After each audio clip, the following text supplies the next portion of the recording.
만물을 좋게 바라보면 복을 받습니다. 이 말씀을 증거하겠습니다. 우선 우리는 하나님이 우리를 예수 그리스도 안에서 항상 좋게 바라보신다는 것을 깨달아야 됩니다. 하나님은 우리의 잘못을 예수 그리스도의 은혜로 걸러서 보십니다. 그리고 항상 우리의 좋은 점만 보시고 우리의 잘못을 기억도 하지 않으십니다.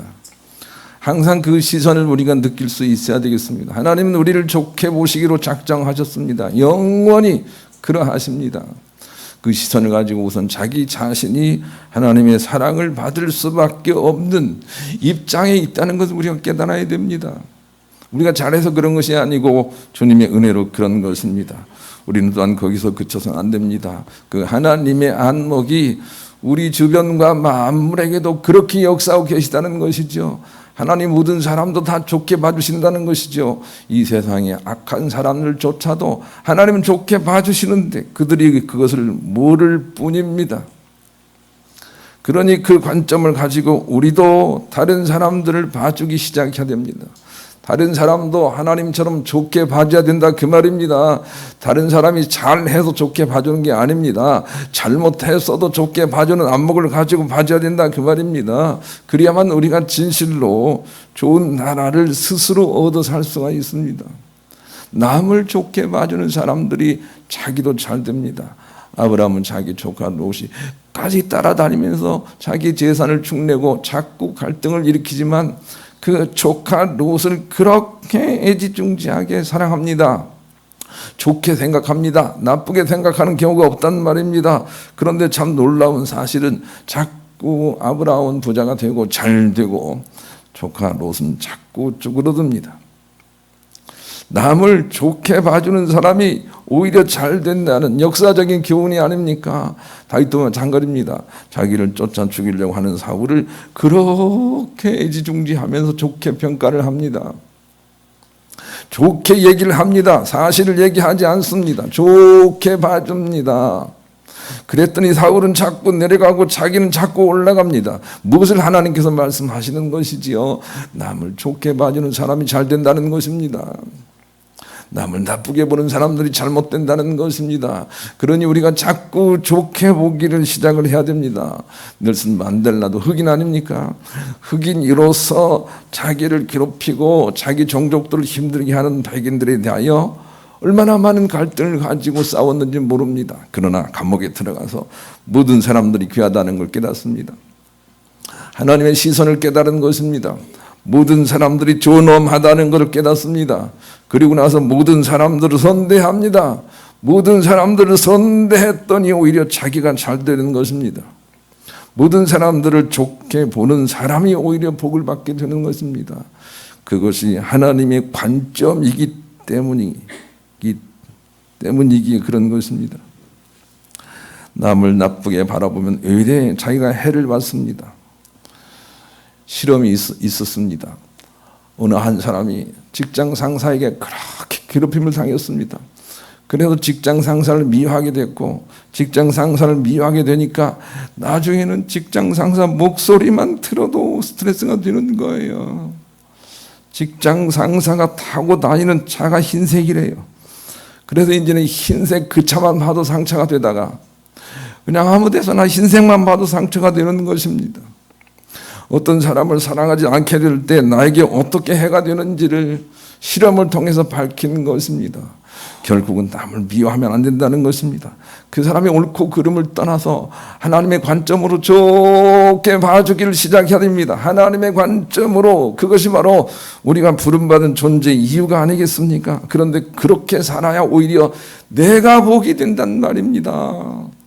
그것이 우리의 삶이 되어야 합니다. 누가복음 6장 37절 38절을 같이 읽어보십시다. 시작. 비판하지 말라 그리하면 너희가 비판을 받을 것이요 정죄하지 말라 그리하면 너희가 정죄를 받지 않을 것이요 용서하라 그리하면 너희가 용서를 받을 것이요 주라 그리하면 너희에게 줄 것이니 곧 부이 되어 누르고 흔들어 넘치도록 하여 너희에게 안겨주리라. 너희가 헤아리는 그 헤아림으로 너희도 헤아림을 도로 받을 것이니라 그랬는데 38절에 주라가 무엇입니까? 돈을 주라는 것입니까? 아니지요. 37절과 연결을 해보면 사랑을 주라는 것입니다. 용서를 주라는 것입니다. 배려를 주라는 것입니다. 이해를 주라는 것입니다. 그래야 네가 복을 받을 것이다. 38절 다시 읽읍시다. 시작. 주라 그리하면 너희에게 줄 것이니 곧 후이되어 누르고 흔들어 넘치도록 하여 너희에게 안겨주리라. 너희가 헤아리는 그 헤아림으로 너희도 헤아림을 도로 받을 것이니라 그랬단 말이에요. 천국을 한번 생각해 보세요. 천국은 저런 정산이 아주 철저하게 이루어지는 곳이 아닙니까? 우리가 남에게 이해를 하고 배려를 하고 원수라도 품어주고 좁든 든 하나님의 관점으로 봐주고 그런 모든 것들에 대해서 하나님이 정산을 하는 자리가 천국이란 말입니다. 그러니 우리가 하나님처럼 남을 좋게 봐주기 시작을 해야 됩니다. 그리스도는 새 시대를 여신 분이 되셔서 정죄가 없는 참사랑과 안식의 시대를 우리에게 주셨기 때문에 그 안에서 우선 자신이 자신을 용서하고 그 잘못을 기억하지도 않으시는 하나님의 안식을 얻어 누려야만 하고 그 마음으로 세상 사람들을 바라봐 주어서 견인하여 그 안식을 나눠 누리는 자가 되어야 합니다. 즉 사랑으로만 통치하는 새로운 시대의 문을 예수 그리스도가 여셨기 때문에 이제 그 문을 통과한 우리는 만물을 다시 사랑의 관점으로만 보아서 참복에 이르도록 해야 합니다. 이게 오늘 본문입니다. 한번 읽어보십시다. 예수님께서 새 문을 여셨어요. 시작. 그러므로 예수께서 다시 이르시되 내가 진실로 너희에게 말하니 나는 양의 문이라. 나보다 먼저 온 자는 다 절도요 강도니 양들이 듣지 아니하였느니라. 내가 문이니 누구든지 나로 말미암아 들어가면 구원을 받고 또는 들어가며 나오며 꼴을 얻으리라. 도둑이 오는 것은 도둑질하고 죽이고 멸망시키는 것뿐이요 내가 온 것은 양으로 생명을 얻게 하고 더 풍성하게 얻게 하려는 것이라. 그래서요 예수님께서는 새 시대를 여신 문이라니까요. 새 시대를 여신 문이라니까요. 그러므로 그 문으로 들어가서는 전혀 다른 세상의 윤리를 가지고 살아야 되는데 그것이 바로 용서와 사랑이에요. 이해와 배려예요. 그게 새 시대를 여신 것이고 새 시대의 통치의 법이에요. 우선 새 시대가 열렸다는 거 기억을 합시다. 히브리 1장 1절로 2절을 같이 읽읍시다. 새 시대가 열렸어요. 시작. 옛적의 선지자들을 통하여 여러 부분과 여러 모양으로 우리 조상들에게 말씀하신 하나님이 이 모든 마지막 날에는 아들을 통하여 우리에게 말씀하셨으니 이 아들을 만유의 상속자로 세우시고 또 그로 말미암아 모든 세계를 새로 지으셨어요. 예수님을 통하여 새로 지으셨고 예수님이 새로 지으신 세계로 통하는 문이라 그 말입니다.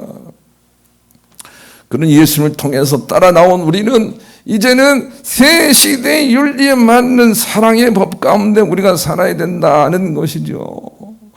여러분 모두가 일제시대의 법에 의해서 살고 있는 사람이 있습니까? 그 시대는 지나갔기 때문에 이제는 이 시대의 법에 따라서 우리가 살지 않습니까? 마찬가지로 예수 그리스도 안에는 새로운 법이 있는데 과거의 법은 내려놓고 새 법에 따라 살아야 됩니다. 그 새 법이 무엇입니까? 요한복음 13장 34절입니다. 같이 읽읍시다. 시작. 새 계명을 너희에게 주노니 서로 사랑하라. 내가 너희를 사랑한 것 같이 너희도 사랑하라. 그랬단 말이에요. 이게 새 나라의 새 법이에요. 그래서 이제는 여러분 사랑하지 않는 게 죄라는 걸 기억을 합시다. 그 죄를 자꾸 자복하면서 사랑을 향해서 달려가야 됩니다. 미워하는 것이 죄라는 걸 여러분 알아야 됩니다. 비판하는 것이 죄라는 걸 알아야 됩니다. 새 법에서는 그렇습니다, 여러분. 그러니 새 법 아래서 사랑하는 것이 엄연 하나님의 법이라는 걸 알고 사랑을 넘치도록 하려고 우리가 살아야 심판 가운데서 우리가 의로운 자리로 들어갈 수가 있습니다. 세종시에 사는 김세종이라는 사람이 세종시에 사는 김세종이라는 사람이 홈페이지에 아이고 좋은 생각에 이런 글을 썼더라고요. 결혼 전 항상 어두운 삶을 살았는데 슬픈 노래를 좋아하고 우울한 글쓰기를 좋아하고 부정적인 관점을 가지고 살았는데 아내와 결혼을 하고 보니까 아내가 얼마나 나를 밝은 면만 봐주든지 따라 살다가 나도 밝아졌다. 이 모든 건 다 아내 덕이다 라는 글을 썼습니다. 사실은 저도 그래요. 제가 몸이 아파서 결혼하기 전에는 정말 우울했어요. 우울질이었어요. 모든 게 다 우울하고 우울한 사람이 좋고 그랬어요. 우울한 노래가 좋고 그랬단 말이에요. 그런데 제 아내가 결혼하면서부터 저를 좋게 보는 거예요. 저를 좋게 봐줘요. 나쁘게 봐주진 않아요. 좋게 봐줘요. 그러다 살다 보니까 우리 가정이 밝아진 것 같아요. 그런데 우리가 해야 될 일이 그렇단 말입니다. 어떤 곳을 가든지 우울하지 않게 밝게 자꾸 봐주면서 이끌어주는 자로 우리가 부름을 받았다 그 말입니다. 우리 자신에게도 마찬가지고 이웃에게도 마찬가지고 주님의 사랑을 가지고 자꾸 하나님의 시선으로 바라봐줘 이끌어주는 것이 우리의 사명이라는 것, 계명이라는 것 잊어버리면 안 됩니다. 그 길을 가야 됩니다. 거기에 상급이 달려있기 때문입니다. 우리 그런 마음을 가지고 복음서가 136장 같이 불러보십시다. 그러기 위해서는 첫째로 예수 그리스도 전과 후가 전혀 다른 믿음을 가져야 된다는 것입니다. 로마서 8장 1절 2절 그러므로 이제 그리스도 예수 안에 있는 자에게는 결코 정죄함이 없나니 이는 그리스도 예수 안에 있는 생명의 성령의 법이 죄와 사망의 법에서 너를 해방하였습니다. 그래서요 보라 우리가 그리스도 안에 있으면 새로운 피조물이라 그랬단 말이에요. 그래서 우리가 주 안에서는 전혀 다른 믿음으로 사랑의 믿음으로 우리가 달라져야 된다는 것을 우리가 알아야 됩니다. 구약에서는 율법을 잘 지키려고 애를 썼고 그것으로 정죄하고 율법의 순서를 지키려고 많은 사람들을 아프게도 하고 했습니다. 그러나 예수 그리스도께서 오셔서 율법의 모든 것들을 다 이루시고 우리에게 은혜의 시대를 여셨단 말이에요. 시대가 바뀌었다는 걸 기억을 해야 돼요. 시대가 바뀌었다는 걸 기억을 해야 돼요. 그래서 주님의 은혜가 이미 우리 가운데 충만하다는 믿음을 가져야 된다는 말입니다. 우리 질병에 걸렸습니다. 하나님께 옛날처럼 기도하지 않습니까? 하나님 이 병을 낫게 해주세요 라고 기도를 했는데 하나님의 대답은 이랬습니다. 내 은혜가 네게 족하도다 그랬습니다. 옛 시대 같으면 하나님이 긍휼을 베푸셔서 고쳐주시고 그를 이렇게 세웠을 것입니다. 그런데 새 시대에서는 이미 내게 족한 은혜가 있음을 발견하라고 했습니다.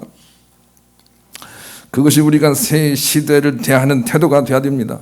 이미 우리 안에 모든 사랑이 있으며 이미 우리 안에 모든 주님의 축복과 참복이 부어져 있다는 믿음을 가지고 감사와 용서와 사랑으로 그것을 우리가 받아낼 수 있어야 합니다. 마가복음 11장 24절에 이런 말씀을 주셨어요. 그러므로 내가 기도하고 구하는 것은 받은 줄로 믿으라 그리하면 그대로 되리라 했단 말입니다. 새 시대에 맞는 기도예요. 그런 시대에 우리가 살고 있단 말입니다. 그래서 주님의 아름다움을 바라보기 시작을 해야 됩니다. 주님의 치유하심과 온전케 하심과 부유케 하심을 바라보기 시작을 해야 됩니다. 예수 그리스도 안에서 우리가 모든 것들로 부어져 있음을 바라보기 시작을 해야 됩니다. 그리고 그 안에서 안식할 수 있어야 합니다. 그것이 새 시대에 우리가 해야 될 일인 것이죠. 히브리 4장 9절로 11절 같이 읽읍시다. 히브리 4장 9절로 11절 시작.